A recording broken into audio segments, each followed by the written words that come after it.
नमस्कार मेरे प्यारे विद्यार्थियों, एक बार फिर मैं आपका हार्दिक स्वागत एवं अभिनंदन करता हूं सरोकार के इस डिजिटल प्लेटफॉर्म पर। तो जिन विद्यार्थियों ने अभी तक चैनल को सब्सक्राइब नहीं किया है वे चैनल को सब्सक्राइब कर ले, way after that bell icon के बटन को प्रेस कर लें ताकि आने वाली वीडियो का नोटिफिकेशन आपको बहुत ही जल्द प्राप्त हो सके। तो आइए हम आज की क्लास को शुरू करते हैं। तो आज की क्लास को शुरू करने से पहले हमें पता होना चाहिए कि हमने पिछली क्लास में क्या पढ़ा था। तो हमारे 11th में जो सेकंड चैप्टर चल रहा है मौसम और जलवायु, उसके बारे में चर्चा कर रहे थे। तो फर्स्ट क्लास में हमने काफी चर्चा कर ली है कि मौसम क्या होता है, जलवायु क्या होती है, उसके बारे में हमने विस्तार रूप से देखा था। तो मैं आशा करता हूं कि आपको मौसम और जलवायु की परिभाषा याद होगी। तो एक बार हम वापस रिपीट कर लेते हैं कि मौसम की परिभाषा क्या है, जलवायु की परिभाषा क्या है। तो मौसम की परिभाषा क्या थी आपकी? वायु अल्पकालीन वायुमंडलीय दशा को क्या कहते हैं आपके? मौसम कहते हैं। क्या कहते हैं आपके? मौसम कहते हैं। मतलब अल्पकालीन वायुमंडलीय दशा को क्या कहते हैं आपके? अल्पकालीन अल्पकालीन वायुमंडलीय दशा को क्या कहते हैं आपके? मौसम कहते हैं। क्या कहते हैं आपके? मौसम कहते हैं। और दीर्घकालीन वायुमंडलीय दशा को दीर्घकालीन दीर्घकालीन वायुमंडलीय दशा को क्या कहते हैं आपके? जलवायु कहते हैं। क्या कहते हैं आपके? जलवायु कहते हैं। और हमने क्या देखा था पिछली क्लास में? मौसम कौन सी भाषा का शब्द है? ग्रीक भाषा का शब्द। कौन सी भाषा का शब्द है आपके? ग्रीक भाषा का शब्द है। और जलवायु कौन सी भाषा का शब्द है आपके? ये भी कौन सी भाषा का शब्द है आपके? ग्रीक भाषा का शब्द है। इसको मौसम विज्ञान का मौसम का अध्ययन करना इंग्लिश में क्या कहलाता है आपकी? मेटीरियोलॉजी कहलाता। जलवायु का अध्ययन करना इंग्लिश में क्या कहलाता है आपके? क्लाइमेटोलॉजी कहलाता है। यदि हम कृषि में अध्ययन करते हैं तो क्या कहलाएगा? एग्रोमेटीरियोलॉजी। और क्या कहलाएगा? एग्रो क्लाइमेटोलॉजी कहलाएगा। इसके बारे में हमने चर्चा करी थी। और हमने क्या देखा था आपके? मौसम की खोज किसने की? तो भारत में, एक तो भारत में और एक क्या है आपके? विश्व में। तो भारत में मौसम विज्ञान की खोज किसने की? डॉक्टर डीएन वालिया ने। डॉक्टर डीएन वालिया ने। और क्या देखा था हमने? जो मौसम है, जो जलवायु है, या क्या आपके मौसम है, सॉरी, जो विश्व में है वो, विश्व में जो जनक है वो कौन है आपके? डॉक्टर डीएन वाली। और भारत की बात करें तो भारत में कौन है आपके? L A Ramdas. L A Ramdas. और बात करें जलवायु के जनक कौन है, तो जलवायु के जनक कौन है आपके? कोपेन।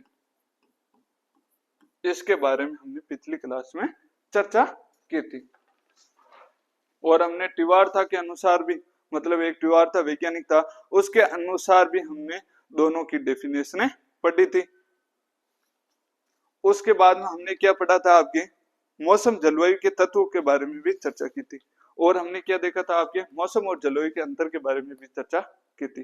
जो कि जिन विद्यार्थियों ने ये क्लास फर्स्ट बार देख रहे हैं तो उन विद्यार्थियों से निवेदन है कि जो पिछली क्लास हमने मौसम जलवायु की फर्स्ट चैप्टर, जो मौसम जलवायु का जिस समय चैप्टर स्टार्ट किया था, उस क्लास को एक बार देख लें, क्योंकि वो चीज आपको समझ में आ जाएगी।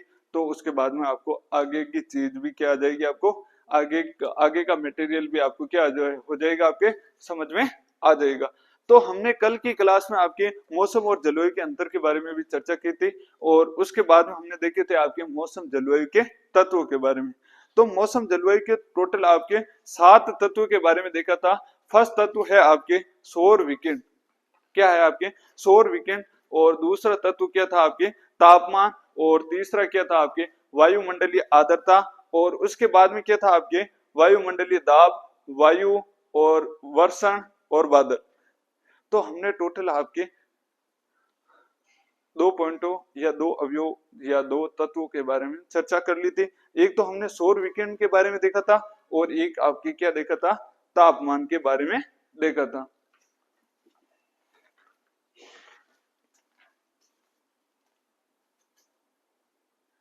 उसके बाद में हम चलते हैं सीधे, अपना अगला पॉइंट है जो कि क्या है आपकी? वायुमंडलीय आर्द्रता। ये कितना पॉइंट है आपके, तीसरा तत्व है। कौन सा तत्व है आपके, मौसम और जलवायु का कौन सा तत्व है आपके, तीसरा तत्व है।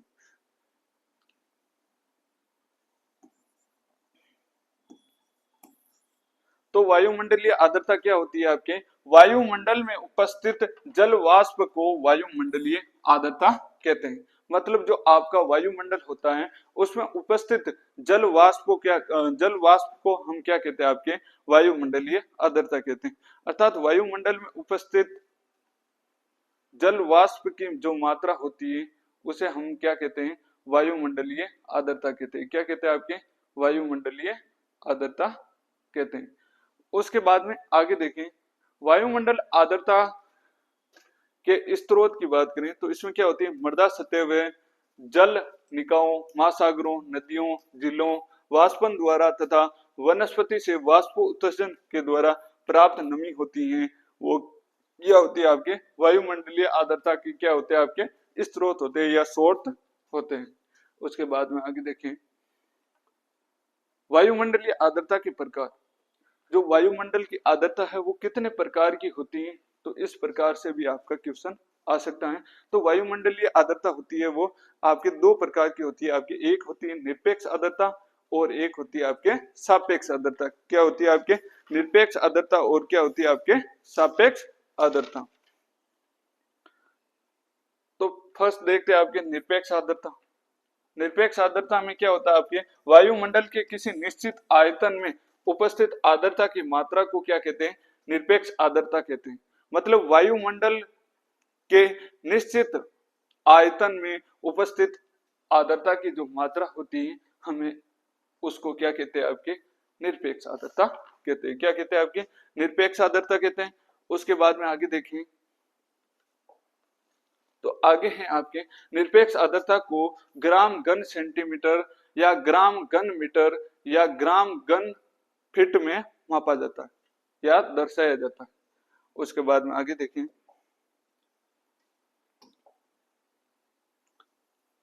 आगे है आपके निरपेक्ष आर्द्रता द्वारा वायु की वास्तविक आर्द्रता प्रदर्शित की जाती है। मतलब जो निरपेक्ष आर्द्रता है उसके द्वारा वायु की वास्तविक जो आर्द्रता है वो क्या की जाती है आपके, प्रदर्शित की जाती है। उसके बाद में हम आगे देखते हैं, निरपेक्ष आर्द्रता तापमान के साथ परिवर्तित होती है। मतलब जो आपकी निरपेक्ष आर्द्रता होती है वो किसके द्वारा होती है आपके, तापमान के द्वारा परिवर्तित होती रहती है। उसके बाद में सेकंड है जो कि क्या है आपके, सापेक्ष आर्द्रता, जिसे और क्या कहते हैं आपके, अपेक्षित आर्द्रता। सापेक्ष आर्द्रता,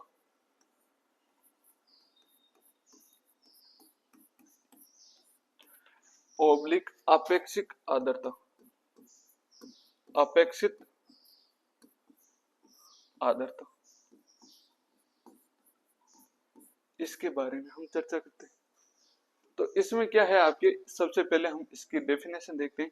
किसी निश्चित तापमान पर वायु में उपस्थित आर्द्रता तथा उसी ताप में वायु की आर्द्रता तथा उसके आर्द्रता के ग्रहण करने की क्षमता के साथ अनुपात को सापेक्षित आर्द्रता कहते हैं। क्या कहते हैं आपके, सापेक्षित आर्द्रता कहते हैं। और सापेक्षिक आर्द्रता या अपेक्षित आर्द्रता की जो इकाई होती है वो क्या होती है आपके, प्रतिशत। क्या होती है आपके, प्रतिशत होती है। वेरी इंपॉर्टेंट क्वेश्चन है। सापेक्ष आर्द्रता की इकाई क्या होती है, सापेक्ष आर्द्रता की यूनिट क्या होती है, तो क्या होती है आपके, प्रतिशत होती है। क्या होती है आपके, प्रतिशत होती है। तो इस प्रकार से आपके डायरेक्ट क्वेश्चन आ सकता है कि सापेक्ष आर्द्रता की इकाई क्या होती है। क्या है आपके, सापेक्ष आर्द्रता की इकाई क्या होती है, तो सापेक्ष आर्द्रता की जो इकाई होती है वो क्या होती है आपके, प्रतिशत होती है। क्या होती है, तो हमारे जो सापेक्ष आर्द्रता है उसकी इकाई क्या है आपके, प्रतिशत है। उसके बाद में आगे देखते हैं,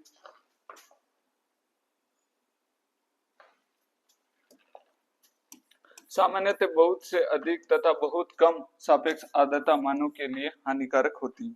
मतलब ये मानव के लिए क्या नहीं होती है आपके, हानिकारक नहीं होती है, जबकि निरपेक्ष आर्द्रता होती है वो क्या होती है आपके, मानव के लिए हानिकारक होती है। उसके बाद में देखते हैं आपके RHC रिलेटिव ह्यूमिडिटी के बारे में देखते हैं। तो इसमें क्या होता है आपके, इसके सूत्र की बात करें तो वायु में उपस्थित जल वाष्प की मात्रा बटा वायु की आर्द्रता ग्रहण करने की क्षमता इंटू 100। ये क्या हो गया आपके RHC का सूत्र हो गया, वास्तविक नमी प्रतिशत का सूत्र हो गया। उसके बाद में आगे देखते हैं, आगे है आपके अपेक्षित आर्द्रता का फसलों पर प्रभाव। क्या है आपके अपेक्षित आर्द्रता का फसलों पर प्रभाव। तो इसमें देखते हैं अपेक्षित आर्द्रता प्रत्यक्ष रूप से पौधों के जल संबंध, प्रकाश संश्लेषण, परागकण, पोषक तत्वों को ग्रहण व स्थानांतरण, रोगों एवं कीटों के प्रकोप या उपज को क्या करते हैं आपके प्रभावित करते हैं। क्या करते हैं आपके उपज को क्या करते हैं आपके प्रभावित करते हैं। उसके बाद में जल से संबंधित, तो इसमें फर्स्ट क्या है आपके जल से संबंधित, जो हमारी जो आपके अपेक्षित आर्द्रता है उसको प्रभावित फसलों पर क्या प्रभाव डालते हैं उसके बारे में देखते हैं। तो फर्स्ट है आपके जल से संबंधित। किससे संबंधित है आपके जल से संबंधित। तो इसमें देखते हैं आपके अपेक्षित आर्द्रता पौधों की वाष्प उत्सर्जन क्रिया को प्रभावित करता है। किसको प्रभावित करता है आपके पौधों के वाष्प उत्सर्जन की जो प्रक्रिया है उसको प्रभावित करता है। उसके बाद हम आगे देखें, तो आगे है आपके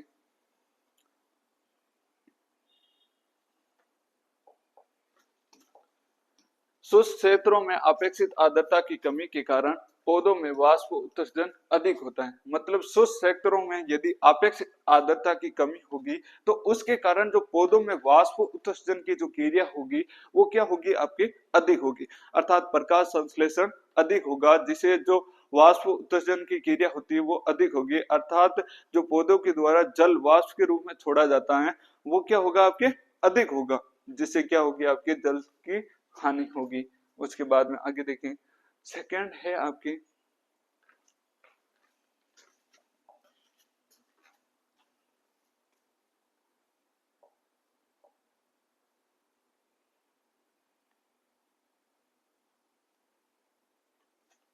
सेकंड की बात करें तो सेकंड क्या है आपके, सेकंड क्या है आपके पत्तियों की वृद्धि, लीफ ग्रोथ के बारे में देखते हैं। तो पत्तियों की वृद्धि में क्या होता है आपके अधिक अपेक्षित आर्द्रता के कारण कोशिकाओं का स्फीति दाब अधिक होता है, जिसके फल स्वरूप कोशिका आकार बदल देती हैं और वाष्प उत्सर्जन के द्वारा जल की क्या होती है आपके हानि कम होती है। मतलब यदि पत्ती का जो आकार होगा वो बड़ा होगा तो वाष्प उत्सर्जन की क्रिया अधिक होगी, और यदि पत्ती का आकार छोटा होगा तो वाष्प उत्सर्जन की क्रिया क्या होगी आपके कम होगी। उसके बाद में आगे देखें, आदर्श क्षेत्रों में शुष्क क्षेत्रों की तुलना में पौधों की पत्तियों का आकार अधिक रहता है। मतलब आदर्श क्षेत्रों में शुष्क क्षेत्रों की तुलना में पौधों की जो पत्तियां होती है उसका आकार क्या होता है आपके अधिक रहता है। उसके बाद में थर्ड पॉइंट की बात करें तो थर्ड पॉइंट है आपके प्रकाश संश्लेषण। क्या है आपके प्रकाश संश्लेषण।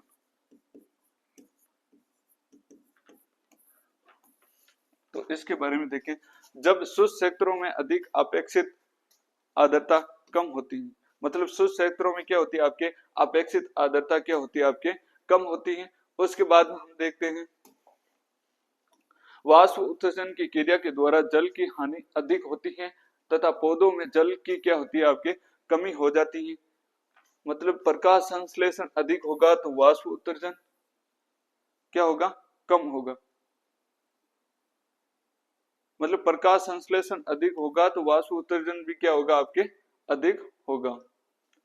उसके बाद में आगे है परागकण। क्या है आपके परागण। चौथा पॉइंट क्या है आपके परागण।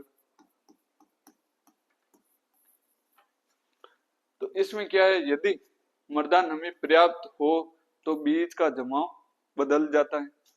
उसके बाद में आगे देखें, वायुमंडलीय अपेक्षित आर्द्रता कम होने पर परागण अधिक होता है तथा अपेक्षित आर्द्रता अधिक होने पर परागकोश से परागकण कम बिखरते हैं। क्या होते हैं आपके परागकण कम बिखरते हैं। उसके बाद में अगले पॉइंट की बात करें तो अगला पॉइंट है आपके पांचवा पॉइंट, जो कि क्या है आपके पोषक तत्वों का ग्रहण एवं स्थानांतरण। क्या है आपके पोषक तत्वों का ग्रहण और क्या है आपके स्थानांतरण है। तो इसमें क्या आपके अधिक अपेक्षित आर्द्रता पर वाष्प उत्सर्जन की क्रिया क्या होती है आपके कम होती है। मतलब क्या है आपके, जो अधिक अपेक्षित आर्द्रता पर क्या होता है आपके, जो वाष्प उत्सर्जन की क्रिया होती है वो क्या होती है आपके, कम होती है। क्या होती है आपके, कम होती है। उसके बाद में हम आगे देखते हैं आपके पाला या तुषार के बारे में, फॉरेस्ट के बारे में देखते हैं। पाला या तुषार के बारे में देखते हैं। तो पाला क्या होता है, तुषार क्या होता है, अर्थात हम मारवाड़ी भाषा में बात करें तो इसे बोलते हैं डावा। क्या बोलते हैं आपके, डावा बोलते हैं। तो इसकी परिभाषा की बात करें तो सर्दियों के दिनों में दिसंबर जनवरी के माह में जब वायुमंडल का तापमान रात्रि में क्या होता है आपके 0 डिग्री सेंटीग्रेड या इससे नीचा चले जाता है, तो वानस्पतिक पत्तियों पर पतली परत के रूप में बर्फ जम जाता है और बर्फ की यह परत पाला कहलाती है। बर्फ की यह परत क्या कहलाती है आपकी, पाला कहलाती है। मतलब दिसंबर जनवरी का जो सर्दी का महीना होता है उस समय सर्दी क्या होती है आपकी अधिक पड़ती है। तो उस समय क्या होती है, जो आपका पौधा होता है, पौधों की पत्तियों में जो जल होता है वो क्या होता है आपके बर्फ के रूप में कन्वर्ट हो जाता है। और वो बर्फ के रूप में जैसे ही कन्वर्ट होता है तो उसे परत को हम क्या कहते हैं आपके, पाला कहते हैं। क्या कहते हैं आपके, पाला, या क्या क्या कहते हैं आपके, तुषार कहते हैं। पाला के प्रभाव के बारे में देखते हैं कि पाला का क्या प्रभाव है, तुषार के क्या प्रभाव है, उसके बारे में चर्चा करते हैं। तो इसमें क्या है आपके, पाला से छोटे फल वृक्ष तथा चौड़ी पत्ती वाले फल वृक्ष अधिक प्रभावित होते हैं। मतलब जो आपके पाला या तुषार है उससे क्या होते हैं आपके छोटे फल वृक्ष और क्या आपके चौड़ी पत्ती वाले जो फल वृक्ष होते हैं वो क्या होते हैं आपके अधिक प्रभावित होते हैं। क्या होते हैं आपके, अधिक प्रभावित होते हैं। उसके बाद में आगे देखें, वातावरण का तापमान कम हो जाने पर फल वृक्षों की पत्तियों में उपस्थित अधिक कोशिका जल जमकर बर्फ बन जाता है, जिसका आयतन बढ़ने के कारण कोशिका भित्ति फट जाती है तथा मर जाती है और पौधा झुलस जाता है। क्या हो जाता है आपके, पौधा झुलस जाता है। पौधा क्या होता है आपके, झुलस जाता है और झुलस कर क्या हो जाता है आपके, नष्ट हो जाता है। मतलब ये आपका पौधा है, ये पौधे की पत्तियां हैं। दिसंबर का महीना है, कौन सा महीना आपके, दिसंबर जनवरी का महीना चल रहा है। और इधर एक रात हुई, उस रात में 0 डिग्री सेंटीग्रेड तापमान हो गया या 0 डिग्री सेंटीग्रेड से तापमान नीचा चला गया, जिसके कारण हमने यहाँ पर पौधों को क्या दिया, पानी दिया। पानी पौधों यहाँ से जमीन से क्या कहाँ पर आ गया, पत्तियों में आ गया। और उस समय आपके जो तापमान है 0 डिग्री सेंटीग्रेड या इससे कम चला गया, जिसके कारण जो पौधों की पत्तियों में जो पानी था वो किस में कन्वर्ट हो गया, बर्फ में कन्वर्ट हो गया। किस में कन्वर्ट हो गया, बर्फ में कन्वर्ट हो गया।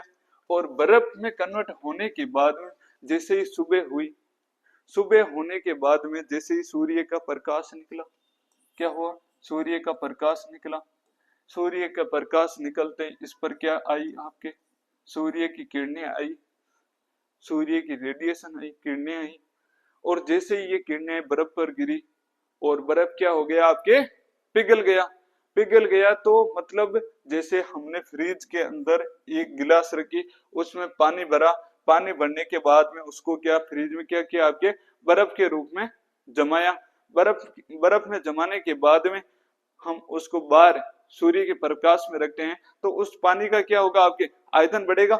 मतलब जो बर्फ होगा वो पानी जैसे ही वापस पानी में कन्वर्ट होगा तो पानी क्या होगा आपके, बाहर गिरेगा, गिलास से बाहर गिरेगा। तो उसी प्रकार से पत्तियों में यदि बर्फ जम गया और वापस सूर्य का प्रकाश लगा तो उसका जो पानी का जो आयतन होगा वो क्या हो जाएगा आपके, आयतन बढ़ जाएगा, जिससे जो पौधों की पत्तियां होती है उसकी कोशिकाएं क्या हो जाती है आपके, फट जाती है, जिसके कारण पौधों की जो पौधा होता है वो क्या होता है आपके, झुलस जाता है। क्या हो जाता है, झुलस जाता है या नष्ट हो जाता है या मर जाता है। समझ में आ गया आपको, ये चीज समझ में आ गई आपको। उसके बाद में हम आगे देखते हैं, पाले से बचाव। पाले से हम बचाव किस प्रकार से करते हैं उसके बारे में हम देखेंगे। तो इसमें फर्स्ट है आपकी सिंचाई करना। पाले की संभावना होने पर बाग में सिंचाई करते हैं। सायंकाल में शाम का समय सिंचाई करने से भूमि व फल वृक्षों का तापमान वातावरण से अधिक हो जाता है तथा पाले का असर क्या हो जाता है आपके कम हो जाता है। मतलब शाम के समय यदि हम सिंचाई करते हैं तो आपकी जो तापमान होता है रात का वो 1 से 2 डिग्री सेंटीग्रेड तापमान में क्या हो जाती है आपके वृद्धि हो जाती है, जिसके कारण पाले की समस्या से हम क्या कर सकते हैं आपके बच सकते हैं, क्योंकि सिंचाई का पानी देंगे तो वो क्या होगा आपका गर्म होगा, जिसके कारण फसल के बचने की संभावना रहती है। उसके बाद में क्या करना आपकी धुआं करना, क्या करना आपका धुआं करना, इसमें दिन करना, उसके बारे में देखते हैं। तो इसमें क्या होता है आपके सायंकाल के समय धुआं करने से तापमान में वृद्धि हो जाती है। क्या होती है आपके सायंकाल में धुआं करने से क्या होता है आपके तापमान में क्या हो जाती है आपके वृद्धि हो जाती है, अर्थात वायुमंडल होता है वो थोड़ा क्या हो जाता है आपके गर्म हो जाता है। उसके बाद में आगे देखें तो धुआं करना फल वृक्षों को पाले से बचाव का प्रभावी तरीका होता है। क्या होता है आपके प्रभावी तरीका होता है। उसके बाद में आपको लगाना है नोट, क्या लगाना है आपके नोट, और ये नोट कौन सा नोट है आपके किस्मत वाला नोट है। तो इसमें क्या लिखना आपको धुआं करने की दिशा, जो धुआं करने की दिशा होती है वो धुआं किस दिशा में किया जाता है उसके बारे में देखते हैं। तो जैसे हमारा ये चारों दिशाएं होती उत्तर पश्चिम दक्षिण और पूर्व, तो हमको किस दिशा में आपके फल वृक्ष जो वृक्ष है या वृक्ष लगाना है या धुआं करना है वो किस दिशा में करना चाहिए, हमें आपके उत्तर पश्चिम दिशा में करना चाहिए। किस दिशा में करना चाहिए आपके उत्तर पश्चिम दिशा में करना चाहिए। तो ये आपके लिए क्या हो गया वेरी इंपॉर्टेंट क्वेश्चन हो गया, ये हर बार आपके एग्जामों में आता है। आगे के जो आप एग्रीकल्चर सुपरवाइजर जेट वगैरह की एग्जाम दोगे उसमें सीधा इस प्रकार से क्वेश्चन आएगा, पाला से बचने के लिए धुआं करने की जो दिशा होती है वो कौन सी दिशा होती है आपके उत्तर पश्चिमी दिशा होती है। कौन सी दिशा होती है आपके उत्तर पश्चिमी दिशा होती है। उसके बाद में थर्ड पॉइंट की बात करें, फर्स्ट हमने क्या पढ़ा था सिंचाई, सिंचाई करके, दूसरा क्या पढ़ा था आपके धुआं करके, थर्ड है आपके एक रसायन का प्रयोग करते हैं उसका नाम है आपके H2SO4। क्या है आपके H2SO4 जिसका नाम है आपके सल्फ्यूरिक अम्ल, या उसे बोल सकते हैं हम तेजाब का छिड़काव करना चाहिए। तेजाब जानते हो आप, तेजाब या एसिड, उसे हम क्या कहते हैं आपके H2SO4 कहते हैं, या इसे क्या कहते हैं आपके इसका जो रासायनिक नाम है वो क्या आपके सल्फ्यूरिक अम्ल है। और इसे क्या कहा जाता है आपके अम्लों का राजा कहा जाता है, अम्लों का राजा। तो आपके कॉपी के ऊपर जो ऊपर का भाग छोटा सा भाग होता है, ऊपर जो लाइन वगैरह होती है उस पर लिख दो आप अम्लों का राजा सल्फ्यूरिक अम्ल या H2SO4। तो इसमें क्या होता है आपके H2SO4 0.1% सांद्रता के घोल का छिड़काव करने से पौधों में कम तापमान सहन करने की क्षमता में वृद्धि हो जाती है। मतलब यदि हमें पाले की समस्या लगे, तुषार की समस्या लगे, उस समय हमें क्या करना चाहिए आपके 0.1% सांद्रता के घोल का छिड़काव करना है। और किसका छिड़काव करना आपके H2SO4 या सल्फ्यूरिक अम्ल का छिड़काव करना चाहिए। उसके बाद में हमें क्या है अगला चौथा पॉइंट क्या है आपके टांटिया बांधकर। आपने कभी देखा है सफेद सफेद पट्टी के रूप में फसलों के चारों रूप से क्या करते हैं इस प्रकार से पाटियां बांध देते हैं, मतलब अर्थात टांटियां बांध देते हैं सफेद पट्टी। इससे क्या होता है आपके जो फसल होती है उसको क्या होता है आपके तापमान में वृद्धि होती है इसको टांटियां लगाने से, जिससे क्या होता है आपके पाले की या तुषार की जो समस्या है वो कम हो जाती है। उसके बाद में देखते हैं छोटे छोटे फल वृक्षों को सर्दियों और घास जूट आदि टांटियां बनाकर सायंकाल में सुबह सूर्य निकलने तक ढक देते हैं। मतलब जब तक सुबह सूर्य का प्रकाश नहीं निकल जाता है तब तक उनको क्या किया जाता है आपके टांटियों के द्वारा ढक दिया जाता है, या टांटियां बांधकर इनको क्या किया जाता है आपके कवर किया जाता है। उसके बाद में आगे देखते हैं आपके विद्युत हीटर द्वारा विद्युत हीटर द्वारा विद्युत हीटर द्वारा इसमें देखते हैं, इसमें क्या होता है आपके, इसमें छोटे क्षेत्रों में रात्रि के समय उद्यान के स्थान पर विद्युत हीटर का प्रयोग करते हैं। यह एक महंगा तरीका होता है तथा विदेशों में प्रयोग किया जाता है। मतलब खेतों में विद्युत हीटर, हमारे तो घर में भी विद्युत हीटर नहीं लगता है, तो खेतों में कैसे लगेंगे। तो इस प्रकार के जो यंत्र वगैरह होते हैं, महंगे यंत्र वगैरह होते हैं, ये यंत्र मुख्य रूप से आपके विदेशों में अपनाए जाते हैं। कहाँ पर अपनाए जाते हैं? आपके विदेशों में अपनाए जाते हैं। लेकिन हमारे यहाँ भी अपना सकते हैं, पर हमारे यहाँ क्या होता है, खर्चा, इतना खर्चा कोई लगाना नहीं चाहता है। तो किसके द्वारा अब पाले या तुषार का नियंत्रण किया जा सकता है? आपके विद्युत हीटर के द्वारा भी पाले या तुषार का नियंत्रित किया जा सकता है। उसके बाद में अगला है आपके वायुरोधी वृक्ष लगाना। क्या लगाना? आपके वायुरोधी वृक्ष लगाना। और क्या? आपके धुआं करना। धुआं करना जो हमने अभी पढ़ा था, आपके धुआं करना, वो किस दिशा में कर रहे थे? आपके उत्तर पश्चिम दिशा में कर रहे थे। किस में कर रहे थे? आपके उत्तर पश्चिम दिशा में कर रहे थे। और जो हम वायुरोधी वृक्ष लगाएंगे वो भी कौन सी दिशा में लगाएंगे? आपके उत्तर पश्चिमी दिशा में लगाएंगे। किस में लगेंगे? आपके उत्तर पश्चिम दिशा में लगाएंगे। उसके बाद में अगला है आपके फल वृक्षों को पाला प्रतिरोधी किस्मों की बुआई करनी चाहिए। मतलब फल वृक्ष, जो फल वृक्ष होते हैं उन्हें पाला से या तुषार से प्रतिरोधी किस्मों का क्या करना चाहिए? आपके प्रयोग करना चाहिए। उसके बाद में है आपके सेकंड है, जो कि क्या है? आपकी गर्म हवाएं, या जिसे क्या कहते हैं? आपके लू। क्या कहते हैं? आपके लू। इसके बारे में हम क्या करेंगे? अब चर्चा करेंगे। तो गर्म हवाएं कौन से महीने में चलती है? आपके मई जून माह में चलती है। कौन से महीने में चलती है? आपके मई जून माह में चलती है। और उसका जो तापमान होता है उस समय, तो उस समय तापमान कितना होता है? आपके 45 डिग्री सेंटीग्रेड से 50 डिग्री सेंटीग्रेड तापमान होता है। उसके बाद में देखते हैं तो दिशा क्या होती है? आपके उत्तर पश्चिम। मतलब उत्तर पश्चिम की ओर से आने वाली गर्म हवाओं को क्या कहते हैं? आपके लू कहते हैं। और कौन से महीने में आती है? आपके मई जून में आती है। और उनका तापमान क्या होता है? आपके 45 से 50 डिग्री सेंटीग्रेड तापमान होता है। तो अब हम देखते हैं इसकी डेफिनेशन। डेफिनेशन कैसे बनाएंगे? ऊपर वाली जो चीजें हमने याद की उसी से डेफिनेशन बनानी। तो इसमें क्या? आपके मई जून माह में उत्तर पश्चिम दिशाओं से आने वाली गर्म हवाओं को क्या कहते हैं? आपके लू कहते हैं। क्या कहते हैं? आपके लू कहते हैं। और ये मुख्य रूप से छोटे फल फूल को हानि पहुंचाती है। क्या पहुंचाती है? आपके छोटे जो फल वृक्ष होते हैं, फूल होते हैं, उनको क्या करती है? आपके हानि पहुंचाती है। उसके बाद में हम देखते हैं अगला पॉइंट, आपके मेघ या बादल। क्या है? आपके मेघ या बादल, या आपके क्या है? मेघ या बादल के बारे में देखते हैं। तो इसमें क्या होता है? आपके मेघ या बादल जलवायु का महत्वपूर्ण घटक होता है। क्या होता है? मेघ और बादल क्या आपके होते हैं? जलवायु का महत्वपूर्ण घटक है, क्योंकि ये वर्षा की मात्रा इनके द्वारा ही निर्धारित की जाती है। मेघ या बादल जलवायु का महत्वपूर्ण घटक क्या है? क्यों है? क्योंकि ये क्या है? आपके वर्षा की जो मात्रा होती है उसको क्या करते हैं? आपके निर्धारण करते हैं। मेघ या बादल क्या होते हैं? जो अपने आसमान में जो बारिश वाले बादल आते हैं उन्हें कहते हैं मेघ या बादल।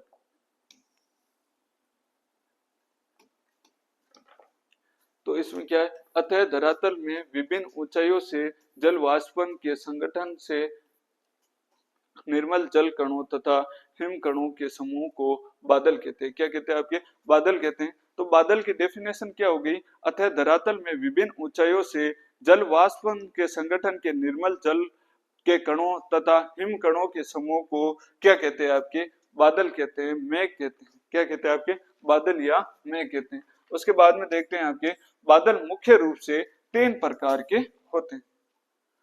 वैसे बादल 10 प्रकार के होते हैं, लेकिन मुख्य रूप से कितने प्रकार के होते हैं? आपके 3 प्रकार के होते हैं। कितने प्रकार के होते हैं? 3 प्रकार के होते हैं। तो आपकी जो बुक है उसमें 3 प्रकार के बादल को मेंशन कर रखा है, उनके बारे में हम देखेंगे। तो फर्स्ट बादल है आपका तितर पंखी या पक्षा मेघ, या इसे क्या कहते हैं? आपके सिरस बादल। क्या कहते हैं? आपके सिरस बादल। ये बादल कैसे होते हैं? मतलब जो वायुमंडल में सबसे ऊंचे बादल दिखाई देते हैं, पतली सी छोटी छोटी परत दिखाई देती, मतलब परत के रूप में सफेद सफेद परत दिखाई देती नहीं, आसमान के जस्ट नीचे, जैसे लग रहा है इतना ऊंचा है, इतना ऊंचा है, वही बादल कौन से आपके श्रेष्ठ बादल या तीर्थस्थ बादल होते हैं। उसके बाद में होता है आपके कपासी या पुंज या मेघ बादल होते हैं, जिसे क्या कहते हैं आपके कुमुलस बादल होते हैं। कौन से बादल होते हैं? कुमुलस बादल। मतलब ये आपके कपासी होते हैं, जैसे कपास के जो डोडे होते हैं उस प्रकार से जो कपास से ऊन आती है उसी प्रकार से ऐसे ऐसे ऐसे बादल होते हैं, उमड़ घुमड़ कर आए बादल, इस प्रकार के बादल होते हैं। उसके बाद में आपकी क्या है, सवारी मेघ या क्या कहते हैं आपके स्टेटस बादल। कौन से बादल? आपके स्टेटस बादल।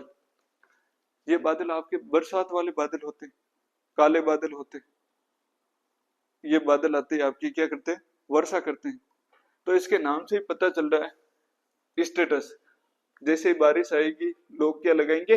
स्टेटस लगाएंगे। हम भी स्टेटस लगाते हैं, आज हमारे बारिश हुई।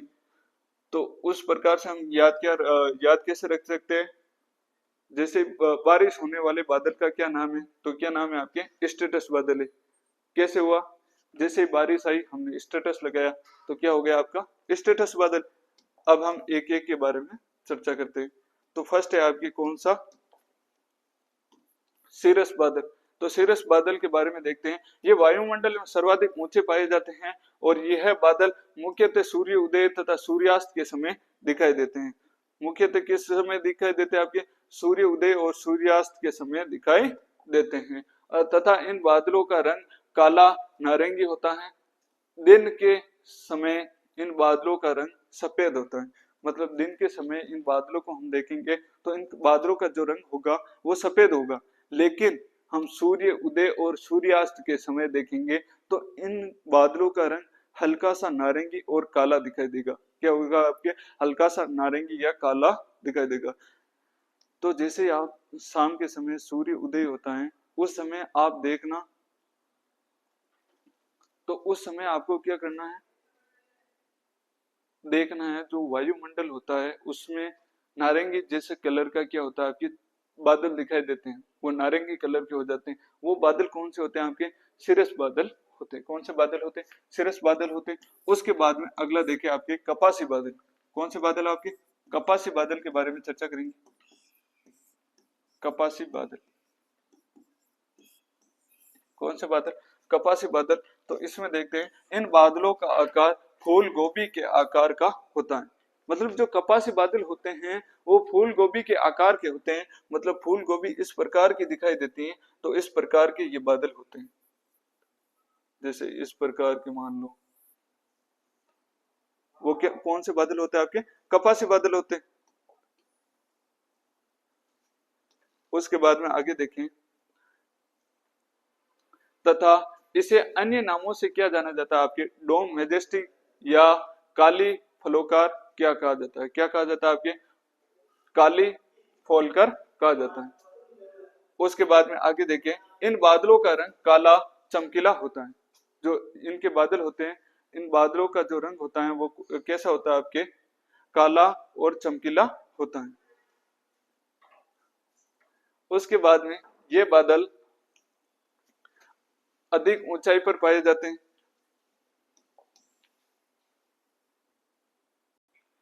तो तीसरा बादल कौन सा है? हमारे स्टेटस बादल है। कौन सा बादल है? आपके स्टेटस बादल है। तो ये बादल कौन सा? आपका बरसाती बादल है। कौन सा बादल है? आपके बरसाती बादल है। इसके बारे में हम चर्चा करते हैं। ये कम ऊंचाई पर पाए जाते हैं।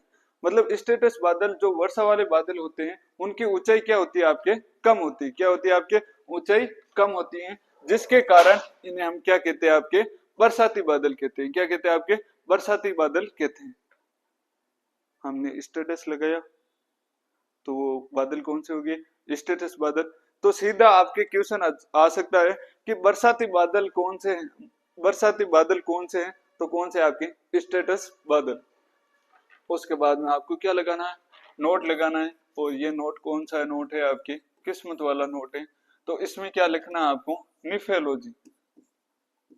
निफोलॉजी क्या लिखना है आपको? निफोलॉजी। तो शब्द के पीछे क्या आ गया? लॉजी। तो कौन सा शब्द हो गया? ग्रीक भाषा का शब्द हो गया। कौन सी भाषा के शब्द हो गए आपके? ग्रीक भाषा के शब्द हो गए। तो निफोलॉजी में क्या होता है आपके? बादलों तथा मेघ का अध्ययन करना। किनका? बादलों तथा मेघ का अध्ययन करना निफोलॉजी कहलाता है। क्या कहलाता है आपके? निफोलॉजी कहलाता है। अर्थात बादलों तथा मेघों का अध्ययन करना क्या कहलाता है आपके? निफोलॉजी कहलाता है। तो आपके सीधी डेफिनेशन इस प्रकार से पूछ सकते हैं, निफोलॉजी क्या होती है? तो निफोलॉजी क्या होती है आपके? बादलों तथा मेघों का अध्ययन करना निफोलॉजी कहलाता है।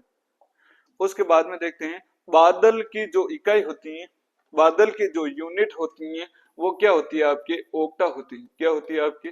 ओक्टा होती है। वेरी इंपॉर्टेंट क्वेश्चन आ सकता है कि बादल की जो इकाई या यूनिट क्या होती है, तो क्या होती है आपकी? ओक्टा होती है। उसके बाद में देखते हैं आपके मेघ और कोहरे में अंतर, अर्थात बादल या मेघ व कोहरे में अंतर के बारे में देखते हैं। तो फर्स्ट अंतर की चर्चा करें तो इनका निर्माण अधिक ऊंचाई पर होता है। जो मेघ बादल होते हैं इनका निर्माण क्या होता है आपके? अधिक ऊंचाई पर होता है। इनका निर्माण धरातल पर होता है। जो कोहरा होता है वो धरातल पर होता है, जो बादल होते हैं वो अधिक ऊंचाई पर होते हैं। उसके बाद में दूसरे अंतर की बात करें, दूसरे डिफरेंट की बात करें तो इनमें वर्षा होती है। इनसे क्या होती है आपके? वर्षा होती है। मतलब जो मेघ होते हैं, बादल होते हैं, उनसे क्या होती है आपके? वर्षा होती है। जबकि जो कोहरा होता है उससे वर्षा नहीं होती। क्या नहीं होती है आपके? वर्षा नहीं होती है। उसके बाद में थर्ड डिफरेंट की बात करें तो थर्ड डिफरेंट है आपके मेघ के जल कणों की मोटाई अधिक होती है। जो मेघ होता है उसके जल कणों की जो मोटाई होती है वो क्या होती है आपकी? अधिक होती है। और कोहरे के जल कणों की जो मोटाई होती है वो क्या होती है आपके? कम होती है। क्या होती है आपके? कम होती है। उसके बाद में चौथे डिफरेंट की बात करें तो वो क्या है आपके?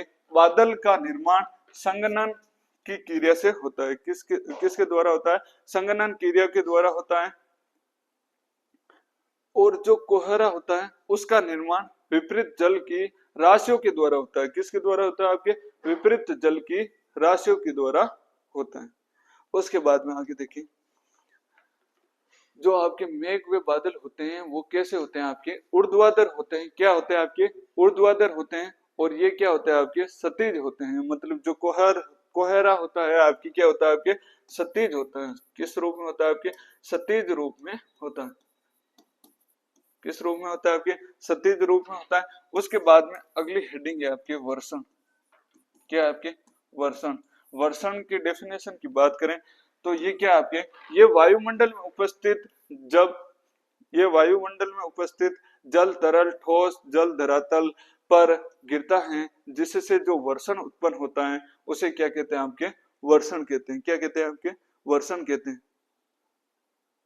मतलब जब वायुमंडल में यह वायुमंडल में जब तरल तथा ठोस जल धरातल पर जब गिरता है जिसके कारण जो वर्षण उत्पन्न होता है उसे हम क्या कहते हैं? वर्षण कहते हैं। क्या कहते हैं आपके? वर्षण कहते हैं। उसके बाद में आगे देखें वर्षा के अनुकूल प्रभाव। वर्षा के अनुकूल प्रभाव के बारे में देखते हैं तो क्या आपके जून जुलाई में वर्षा होने से फसलों की बुआई समय पर हो जाती है तथा फसलों की वृद्धि भी अच्छी होती है। मतलब वर्षा समय पर होने पर, वर्षा जून जुलाई में समय पर होने पर जो फसलों की वृद्धि होती है वो अच्छे प्रकार से हो जाती है। जैसे इस बार देख लो हमारे जून जुलाई में वर्षा नहीं हो रही है जिसके कारण हमारी जो फसलें हैं वो वृद्धि नहीं कर पा रही है। अकाल पड़ने की समस्या बन रही है कि नहीं बन रही? उसके बाद में आगे देखें बुआई के समय वर्षा होने के बाद कई दिनों तक मौसम साफ रहने से बीजों का अंकुरण अधिक होता है। मतलब जैसे ही हमने बुआई कर ली उसके बाद में कई दिनों तक, मतलब सप्ताह 2 सप्ताह बारिश नहीं होती है, मौसम साफ रहता है तो बीजों का जो अंकुरण होता है वो अच्छे प्रकार से होता है। आप सभी किसान परिवार के बच्चे हो तो आप सभी को पता है कि अंकुरण किस प्रकार से होता है। तो अंकुरण से क्या होता है, आप जैसे मतलब जैसे हमने किसान फसल बोकर खेत से बाहर निकला, 1-2 घंटे या 1-2 दिन में उस पर क्या होगी? बारिश होगी जिसके कारण क्या होगी? आपकी जमीन क्या हो जाएगी? टाइट हो जाएगी, उस पर कठोर परत बन जाएगी जिसके कारण अंकुरण नहीं होगा। और यदि किसान फसल की बुआई करने के 7 से 14 दिन तक बरसात नहीं होती है। कितने? 7 से 14 दिन तक बरसात नहीं होती है, अर्थात मौसम साफ रहता है। तो फसल क्या होती है आपके अच्छे प्रकार से अंकुरित हो जाती है, और वो क्या हो जाती है, अच्छे प्रकार से अंकुरित होकर मजबूत हो जाती है। उसके बाद में बारिश होने के बाद में तुरंत उसकी वृद्धि क्या हो जाती है, आगे शुरू हो जाती है। और बारिश होने के तुरंत बाद हम क्या करते हैं, आपके निराई गुड़ाई करते हैं, जिसके जो खरपतवार होते हैं वो सारे नष्ट हो जाते हैं, और जो मृदा होती है उसमें वायु संचार बढ़ जाता है। जैसे निराई गुड़ाई करेंगे वायु संचार बढ़ेगा, जिससे फसल क्या होगी आपके अच्छे प्रकार से वृद्धि करेगी। उसके बाद में नेक्स्ट टाइम में जो बारिश होगी वो पानी सीधा क्या होगा, जमीन में प्रवेश करेगा, और अच्छे प्रकार से वृद्धि होगी। तब तक हमारी फसल क्या हो जाएगी, पककर तैयार हो जाएगी। उसके बाद में हम आगे देखें।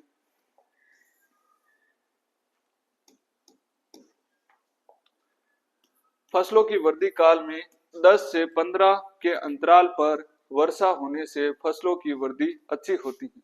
क्या होती है आपके, फसलों की वृद्धि क्या होती है, अच्छी होती है। उसके बाद में आगे देखें।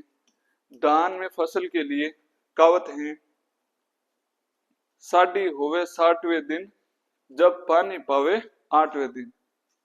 ये आपकी एक कहावत है, जिसमें क्या होते हैं, साडी होवे 60वें दिन, मतलब अच्छे प्रकार से वर्षा होती रहेगी तो आपकी जो बाजरी है 60 दिन में बढ़िया पककर तैयार हो जाएगी।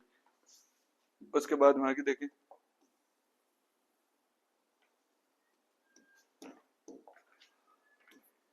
सितंबर में अच्छी बारिश होने से बारानी क्षेत्रों में रबी वाली फसलें गेहूं, जौ, चना, सरसों की बुआई की जा सकती है तथा माउट पर अच्छी उपज मिलती है। मतलब जैसे ही हमारे फसलों की कटाई होगी, मतलब खरीफ वाली फसलों की कटाई हमारे सितंबर माह से पहले पहले हो जाती है। तो सितंबर माह में यदि अच्छी बढ़िया शानदार बारिश हो जाती है तो किसान क्या करता है, खेत की जुताई करके पाटा लगाकर उसे तैयार कर लेता है। और वो किस फसल के लिए तैयार कर लेता है, आपके रबी ऋतु वाली फसलों के लिए तैयार कर लेता है। और रबी ऋतु वाली फसलों में कौन कौन सी फसलें आती है आपके, गेहूं, जौ, चना, सरसों, तारामीरा, जीरा, मेथी, धनिया। ये फसल की क्या करता है, आपके बुआई की तैयारी करता है। और उसके बाद में आपके दिसंबर जनवरी में माउट पर क्या हो जाती है, आपके माउट हो जाती है, मतलब सर्दियों में अच्छी प्रकार से बरसात हो जाती है। माउट क्या होती है, आपके सर्दियों में होने वाली वर्षा को क्या कहते हैं, आपके माउट कहते हैं। तो वो जो वर्षा हो जाती है जिससे क्या होता है, आपको उपज अच्छी मिलती है। क्या मिलती है आपको, उपज अच्छी अधिक प्राप्त होती है, अर्थात पौधे की जो वृद्धि होती है वो अच्छी होती है। उसके बाद में वापस हमारा क्या आया, आपके नोट आया। और ये नोट कौन सा नोट है, आपकी किस्मत वाला नोट है। तो इसमें क्या आपके दिसंबर जनवरी या सर्दियों में होने वाली वर्षा को माउट कहते हैं। मतलब जो दिसंबर जनवरी व सर्दियों में होने वाली जो वर्षा होती है उसे हम क्या कहते हैं, आपके माउट कहते हैं। तो सीधी माउट की डेफिनेशन पूछ सकते हैं। और इस प्रकार से पूछ सकते हैं कि माउट कौन सी ऋतु में होती है, तो किसमें होती है, आपकी सर्दी शीत ऋतु में होती है या रबी ऋतु में होती है, और कौन से माह में होती है, आपके दिसंबर जनवरी माह में होती है। तो इस प्रकार के छोटे से छोटे क्वेश्चन आपके बन सकते हैं। और आगे इस समय आपके जो बेसिक नॉलेज है वो अच्छा हो जाएगा। तो आगे की जो आप पढ़ाई करोगे, जैसे बीएससी एग्रीकल्चर, जेट वगैरह की तैयारी, एग्रीकल्चर सुपरवाइजर की तैयारी, आगे आप एमएससी करोगे, तब ये आपका बेस एकदम स्ट्रॉन्ग हो जाएगा। तो आपके आगे पढ़ने का जो नजरिया होगा वो बहुत ही शानदार हो जाएगा। उसके बाद में आगे देखें। रबी की फसलों में दिसंबर जनवरी के माह में माउट होने से फसलों पर पाले का प्रभाव कम पड़ता है। मतलब आपके दिसंबर जनवरी माह में यदि बारिश हो जाती है जिससे क्या होता है, आपके पाले पड़ने की जो संभावना होती है वो कम हो जाती है, तथा पैदावार होती है वो क्या होती है, आपके अधिक प्राप्त होती है। पैदावार क्या होती है, आपकी अधिक प्राप्त होती है। उसके बाद में देखते हैं खड़ी फसल में दूधिया अवस्था में वर्षा से दानों की क्या हो जाती है, आपकी सुडौल व मोटे बनते हैं। मतलब जो आपकी खड़ी फसल में जो गेहूं की जो खड़ी फसल होती है, दूधिया अवस्था होती है, उस समय यदि वर्षा हो जाती है तो उस समय जो गेहूं के जो दाने होते हैं वो सुडौल और मोटे प्राप्त होते हैं। क्या होते हैं, सुडौल व मोटे बनते हैं, जिससे जो उत्पादन होता है उसमें उत्पादन में क्या हो जाती है, आपके वृद्धि हो जाती है। क्या हो जाती है, आपके उत्पादन में क्या हो जाती है, आपके वृद्धि हो जाती है। क्या हो जाती है, आपके वृद्धि हो जाती है। उसके बाद में आगे देखते हैं वर्षा का फसलों पर प्रतिकूल प्रभाव। क्या है आपके वर्षा का फसलों पर प्रतिकूल प्रभाव के बारे में देखें तो इसमें क्या आपके वर्षा का आसमान वितरण मौसम की प्रतिकूल दशा है जो फसलों के सर्वाधिक प्रभावित करती है। क्या करती है आपके जो फसलों को सर्वाधिक प्रभावित करती है। उसके बाद में देखते हैं आपके अतिवृष्टि अनावृष्टि और असमय वर्षा एवं ओलावृष्टि का फसलों पर प्रतिकूल प्रभाव पड़ता है। उसके बाद में देखते हैं अतिवृष्टि का फसलों पर किस प्रकार से प्रभाव पड़ता है उसके बारे में देखते हैं। तो इसमें क्या होता है खेतों में अधिक समय तक पानी रहने से जड़ क्षेत्र में वायु संचार प्रभावित होता है तथा फसलों की जो पत्तियां होती है वो पीली पड़ जाती है। अतिवृष्टि का मतलब समय सीमा से अधिक वर्षा होना जिसके कारण खेतों में क्या हो जाएगा आपके पानी भर जाएगा जिसके कारण फसलों जो मृदा होगी उसमें वायु संचार नहीं होगा। क्या नहीं होगा आपके वायु संचार नहीं होगा जिसके कारण फसलों की जो पत्तियां होगी वो क्या हो जाएगी आपके पीली पड़ जाएगी। तो आप कभी खेत के अंदर गए होंगे कहीं खेत में गड्ढा था और वहां पर पानी भर गया और पानी भरने के कारण वहां पर जो पौधे खड़े थे मान लो हमारे मूंग के पौधे खड़े थे और वो पौधे कैसे हो गए उन पौधों की जो पत्तियां थी वो कैसी हो गई आपके पीले रंग की हो गई। कैसी हो गई आपके पीले रंग की हो गई। वो किसके कारण हुई आपके अतिवृष्टि के कारण हुई। तो ये अतिवृष्टि फसलों को पर क्या प्रभाव डालती है आपके पौधों की जो फसलें होती है उनकी पत्तियों को क्या कर देती है आपके पीला पीला कर देती है। जो फसलों की पत्तियां होती है वो पीली पड़ जाती है इसके कारण पीली पड़ जाती है। उसके बाद में आगे देखते हैं पौधों की आवश्यक पोषक तत्वों की पूर्ति नहीं होने पर पौधे की वृद्धि रुक जाती है। मतलब जो पौधों की जो आवश्यक पोषक तत्वों की पूर्ति नहीं होने पर पौधे की जो वृद्धि होती है वो क्या हो जाती है आपके रुक जाती है। उसके बाद में आगे देखिए जल प्रवाह से बाजरा मक्का मूंग उड़द लोबिया को भारी क्या होता है आपके नुकसान होता है। क्या होता है आपके नुकसान होता है क्योंकि ये कम वर्षा चाहने वाली फसलें हैं और इसमें ज्यादा पानी भरा रहेगा तो इसका जो प्रोडक्शन होगा वो क्या होगा कम होगा। उसके बाद में खेत में पानी भरा रहने से मृदा ताप घट जाता है तथा मृदा में उपस्थित लाभदायक जीवाणु क्या होते हैं आपके प्रभावित होते हैं। लाभदायक जीवाणु होते हैं वो क्या होते हैं आपके प्रभावित होते हैं।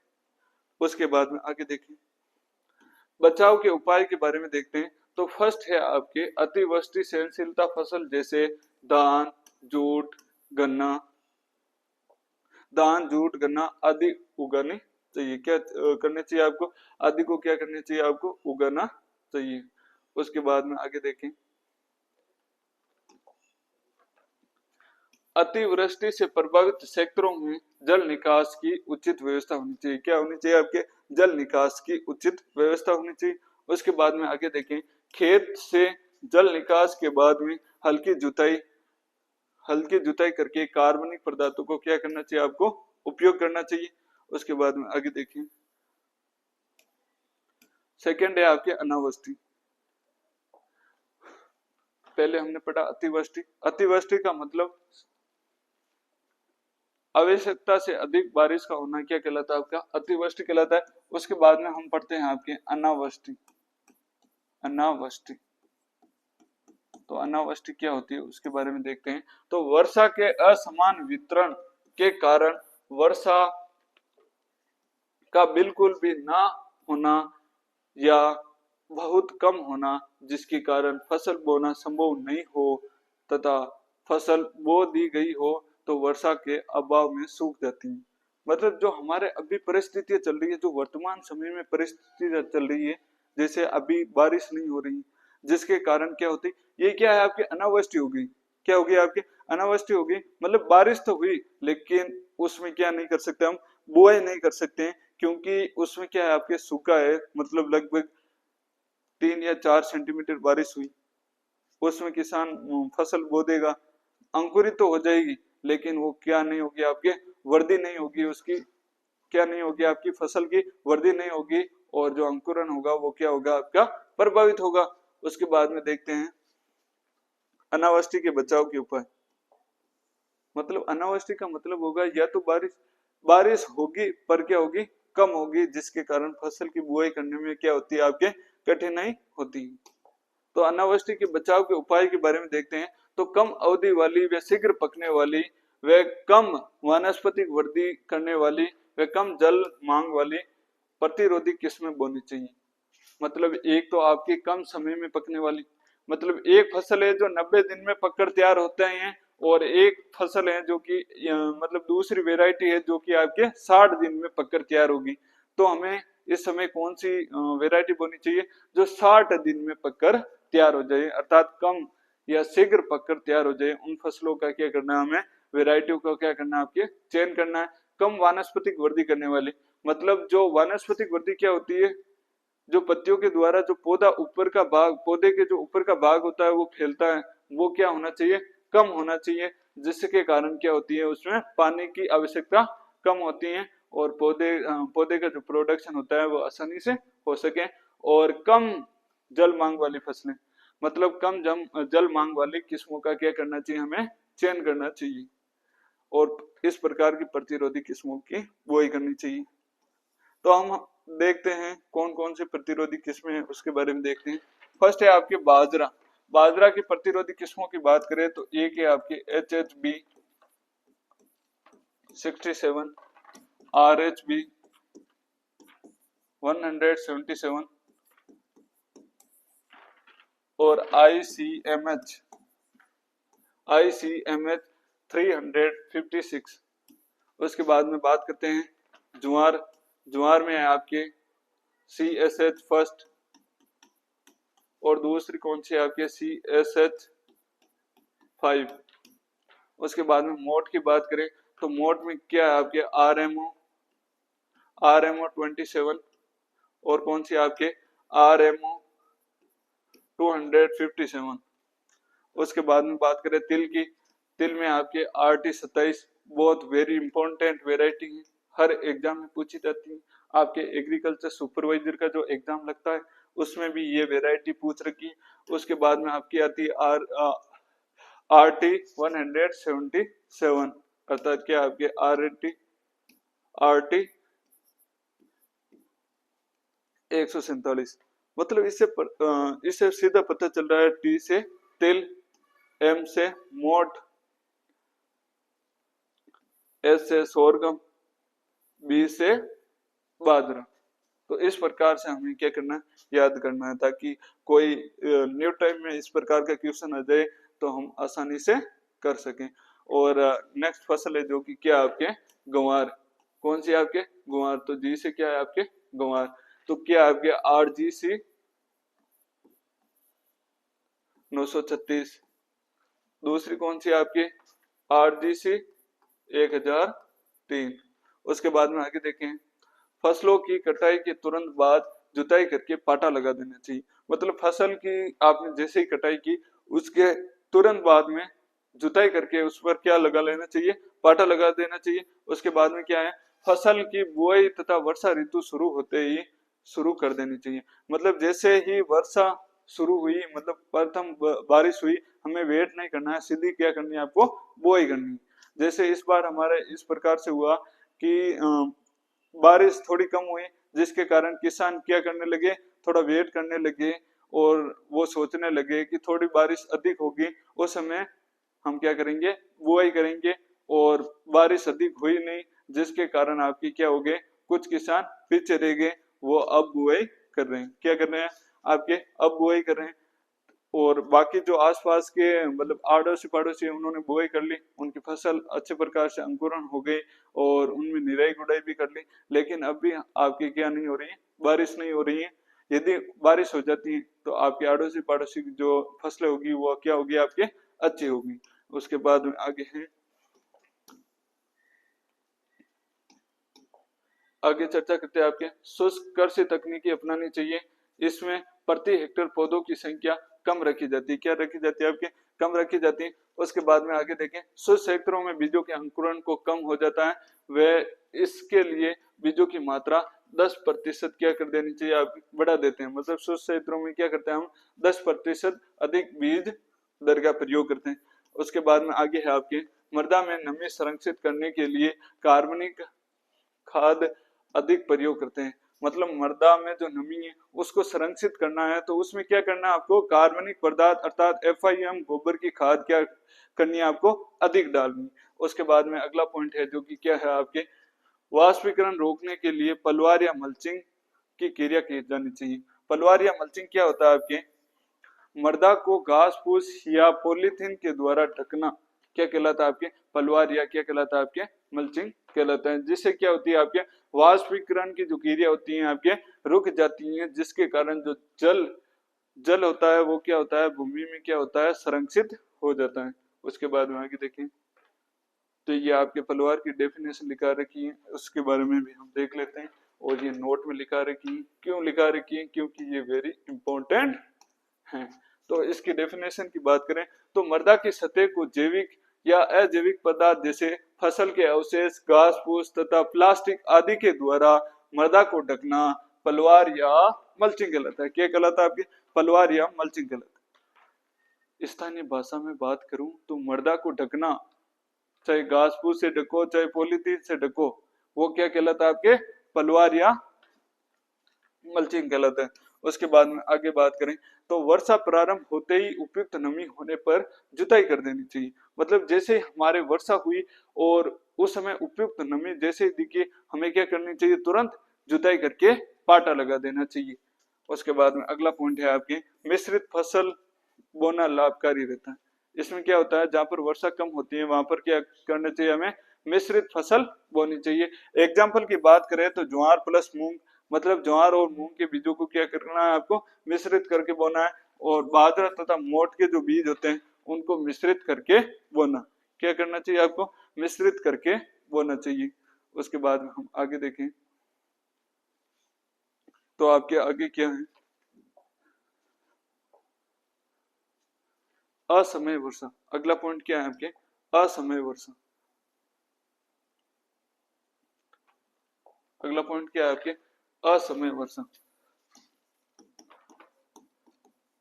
असमय वर्षा,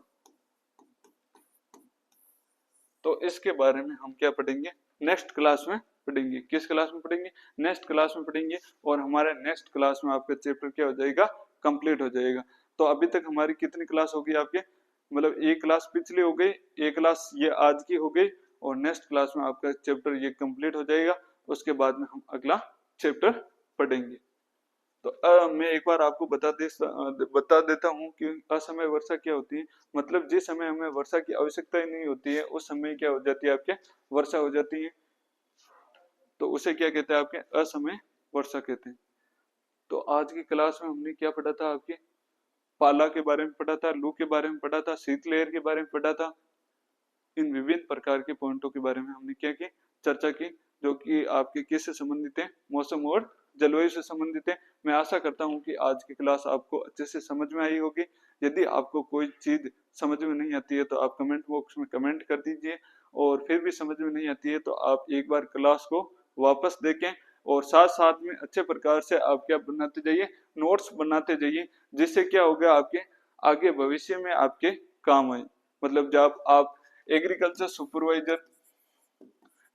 सुपरवाइजर, जेट, COT, इन विभिन्न प्रकार के एग्जामों की यदि तैयारी करोगे तो यही नोट्स आपके काम आएंगे। यही नोट्स क्या आएंगे, आपके काम आएंगे। इनसे कुछ बार नहीं आएगा, इन नोट्स से आपके क्या होगा, कुछ बार नहीं आएगा। अगर आप 11th 12th अगर आप 11th और 12th के नोट्स अच्छे प्रकार से बना लेते हो, एक तो आप एजी के, बायो के, और आप किसके, केमिस्ट्री के, ये आपके लाइफ टाइम काम आएंगे, आगे लाइफ टाइम काम आएंगे। ये चीजें आप वापस आगे पैसे देकर कोचिंग करोगे, मतलब जेट की तैयारी करोगे तो एक साल बर्बाद होगा आपका। एग्रीकल्चर सुपरवाइजर के लिए आप अलग से नोट्स बनाओगे। इससे अच्छा आप 11th 12th का जो अभी आपका 11th 12th चल रहा है उसी में आप अच्छे प्रकार से नोट्स बनाकर तैयार कर लो, ताकि वो आपके आगे एग्रीकल्चर सुपरवाइजर, जेड, COT में क्या आ जाए, काम आ जाए। आपको अलग से नोट्स बनाने की जरूरत नहीं। अगर आप नोट्स बनाते हो और फिर भी आप इन चीजों को एक बार देखते हो कि सर ने ये हमें किस में पढ़ाया, 11th 12th में पढ़ाया, तो आपको क्या होगा, जल्दी जल्दी याद होगा। उस समय क्या होगा, आपको जल्दी जल्दी याद होगा। क्यों होगा? क्योंकि आपको ऐसा लगेगा कि ये चीजें मेरी पढ़ी हुई, क्या हुई है, आपके पढ़ी हुई है। और फिर भी आपको किसी प्रकार की समस्या आती है तो इन नंबरों पर आपको क्या करना, मैसेज करना 7339887696।